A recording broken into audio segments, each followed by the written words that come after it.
जीवन को अपनी सर्वोच्च ऊंचाई पर ले जाने का ये गोल्डन चांस हम सबको मिला है कि ये आए तो सभी एक तरह से ही थे।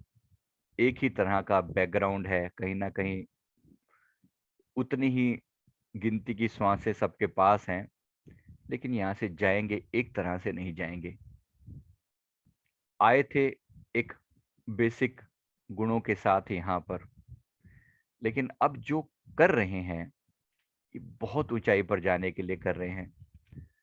यात्रा तो अपने भीतर हो रही है, लेकिन ऊंचाई परमात्मा तक हासिल हो रही है। लगता ऐसा है कि जैसे हम संसार के हिसाब से फना होते जा रहे हैं, फिनिश होते जा रहे हैं, संसार में बहुत ज्यादा फैल नहीं रहे, अपने अंदर सिमट रहे हैं। पर ये सिमटाव जो है वास्तव में खिलावट की तरफ लेकर जा रहा है। मिटा दे अपनी हस्ती को अगर कुछ मर्तबा चाहे।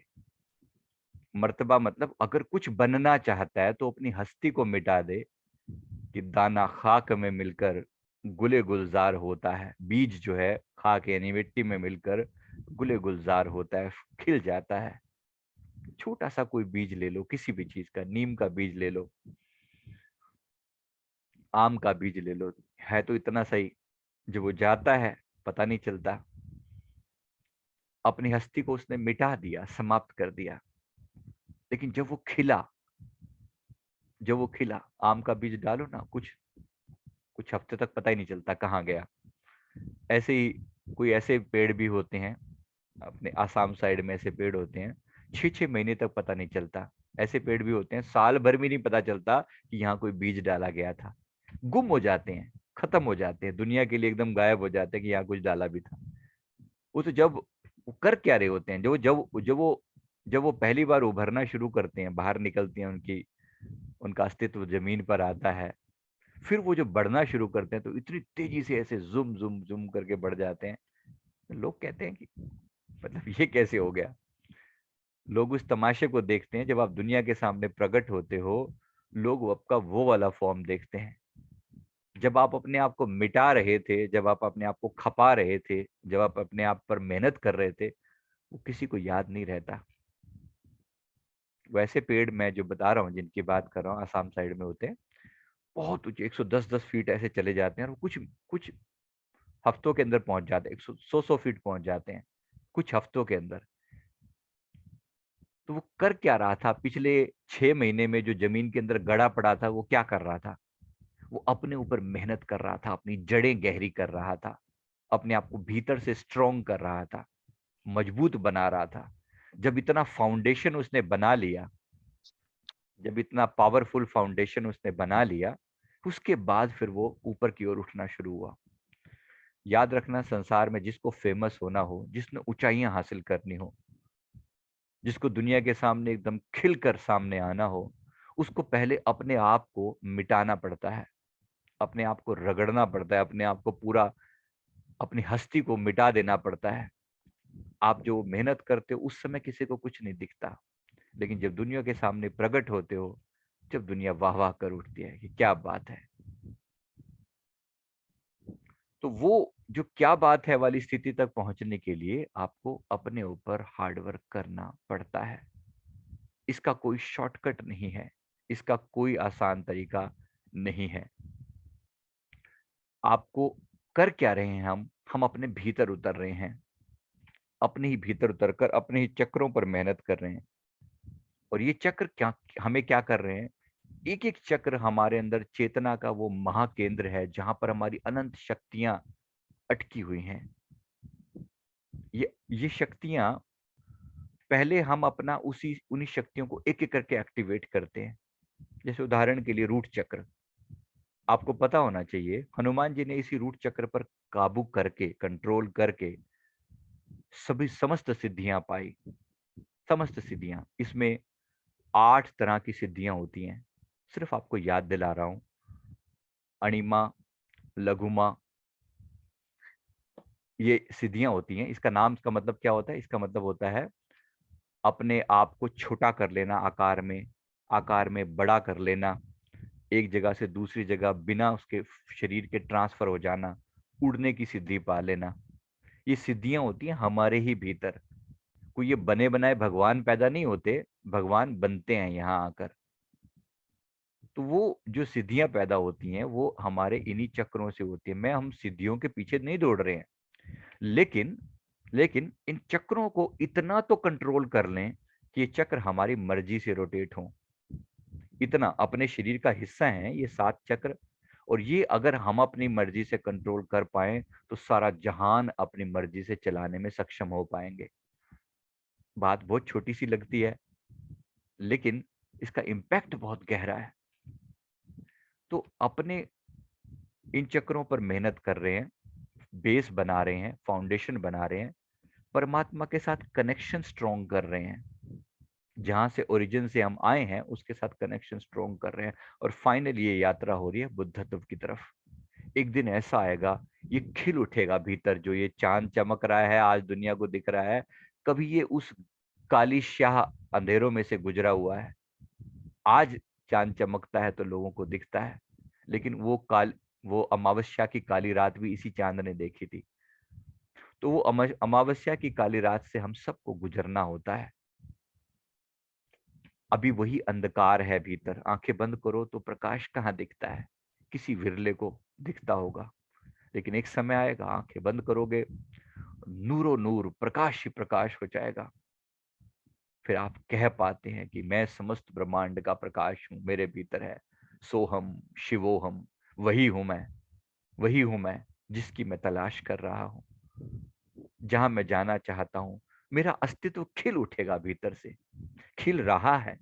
आज वो शुरुआत हो चुकी है। अब कहीं ना कहीं ये आग हमारे भीतर लगी पड़ी है, जो हमें टिक कर नहीं बैठने देती, जो कहती है कि हम यहाँ पर ऐसे ही कुत्ते बिल्लियों की तरह मर जाने के लिए नहीं आए हैं, जो हमें हमारे कंपटीशन से डिफरेंट करती है, जो हमारे लोग हमारे आसपास में हैं।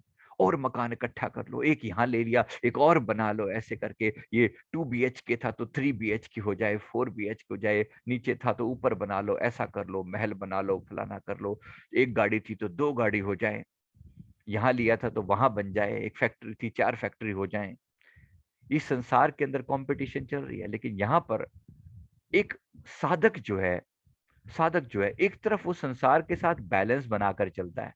मैं ये नहीं कह रहा हूं हम इस कंपटीशन से बाहर हैं, लेकिन कहीं ना कहीं वो ये जान लेता है कि पहला काम मुझे अपनी आत्मा की तरक्की करनी है।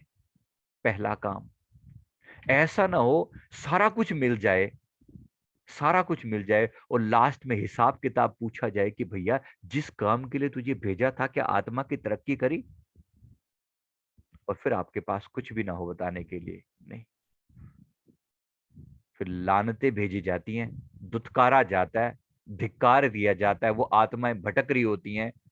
जब जब आप अपनी आत्मा को नहीं पहचाना और संसार में सारी चीजें इकट्ठी करी, 4 फैक्ट्रियां हो गई, मरने के बाद उन्हीं फैक्ट्रियों में घूमेगा, क्या करेगा फिर? तो कहीं ना कहीं खुद को चेताना पड़ता है। मैं ये नहीं कह रहा हूं कि फैक्ट्रियां लगानी गलत है, बिल्कुल भी नहीं कह रहा हूं, बट उन्हीं में रम जाना, दिन रात उन्हीं का चिंतन दिमाग में चल रहा है, ये गलत है। आप संसार में बस रहे हो, इसमें कोई प्रॉब्लम नहीं। संसार आपके अंदर बस रहा है, इसमें बहुत प्रॉब्लम है। तो बड़े प्यार से अपने आप को समेटते हुए भी और कहीं ना कहीं बैलेंस बनाते हुए भी, ऐसा नहीं किसी परिवार को छोड़ के भाग जाना है, बिल्कुल भी नहीं। कोई अपने फर्ज से पीछे भाग जाना है, बिल्कुल भी नहीं। किसी चीज में किसी चीज में अपने आप को संकोच करना है कि नहीं नहीं मेरे पास तो ये होना ही नहीं चाहिए, धन दौलत मेरे लिए बनी ही नहीं, नहीं नहीं बिल्कुल नहीं, ऐसा नहीं है। सब बना है, मेरे लिए बना है, पर मैं किसके लिए बना हूं ये मुझे पता होना चाहिए। ये संसार के पदार्थ मेरे भोगने के लिए हैं, और मैं किसके लिए बना हूं, मेरे जीवन का पर्पस क्या है, वो मुझे जरूर पता होना चाहिए।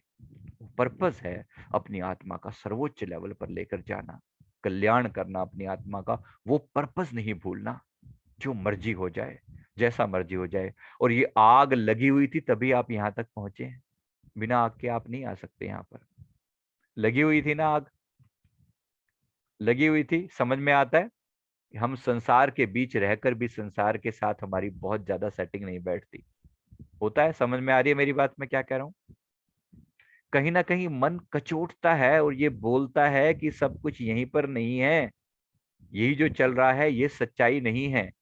ये जो दुनिया की तरह ये जो भागम भाग मची पड़ी है, ये जो कट थ्रोट कंपटीशन चल रही है, किसी तरीके से भाग भूग के बस चढ़ जाओ, पा लो। दुनिया की तरह मेरे भी दो चार मकान हो, दो चार फ्लैट हो, दो चार गाड़ियां खड़ी हो घर के आगे, और फैक्ट्रियां लगी हो, और बहुत, बस ये सभी बात खत्म नहीं हो जाती यहाँ पर।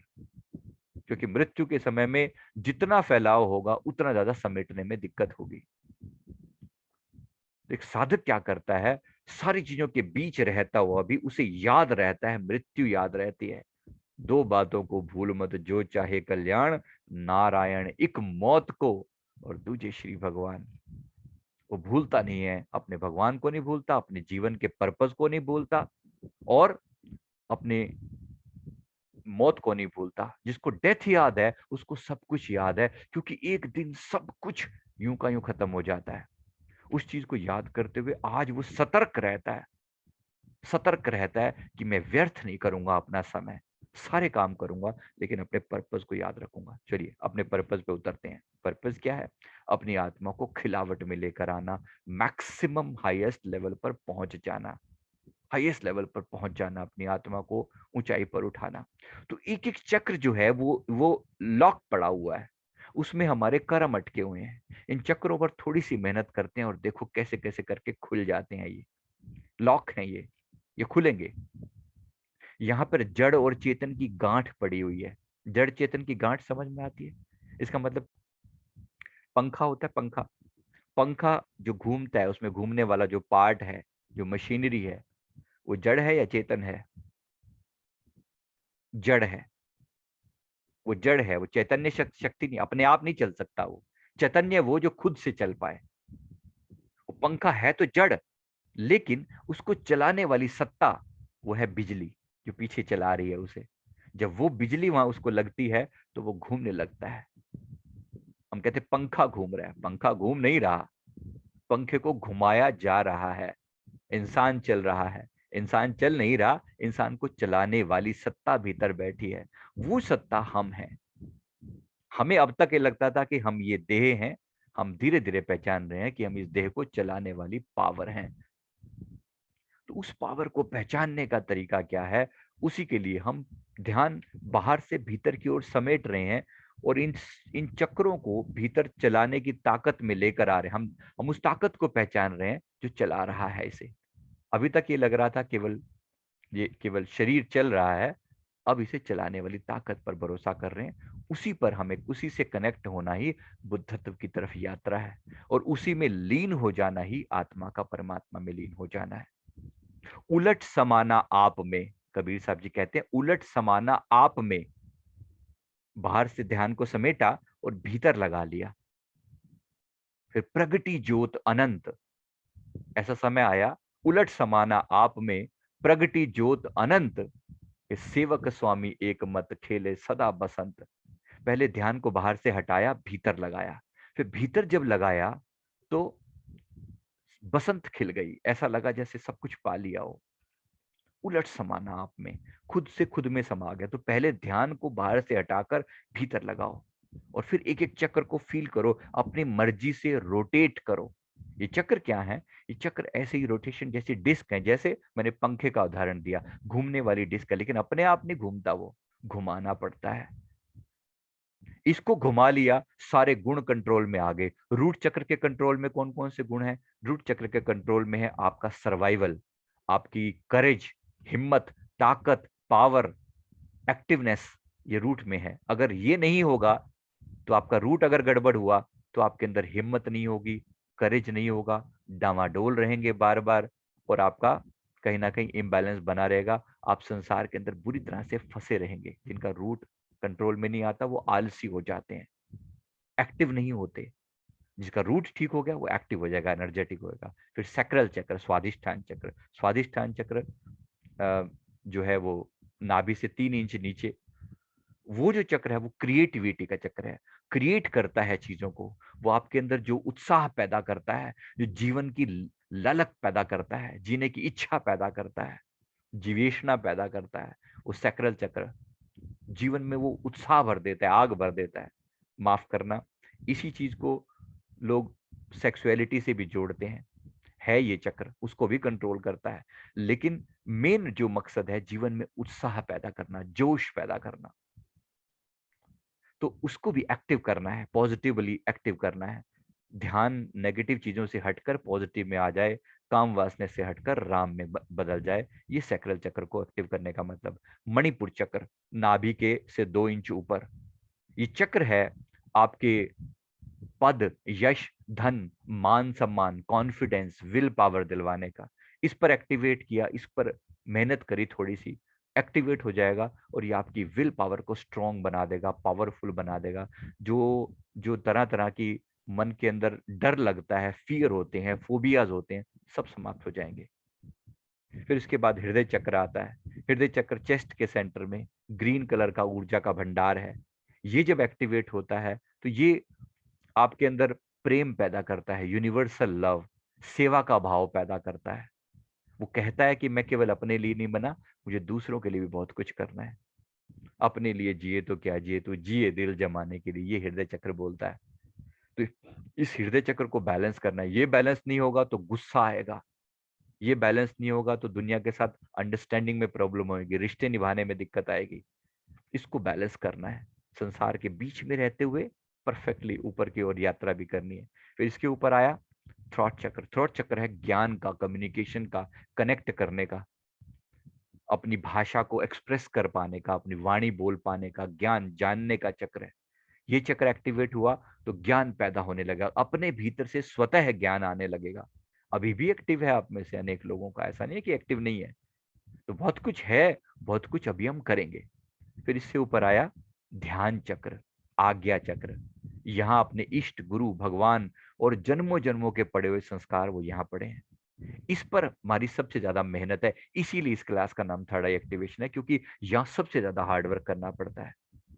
लेकिन नीचे से शुरुआत करनी ही पड़ती है, उसके बिना यहाँ तक आपकी एनर्जी पहुंच नहीं पाती, फाउंडेशन नहीं बन पाती।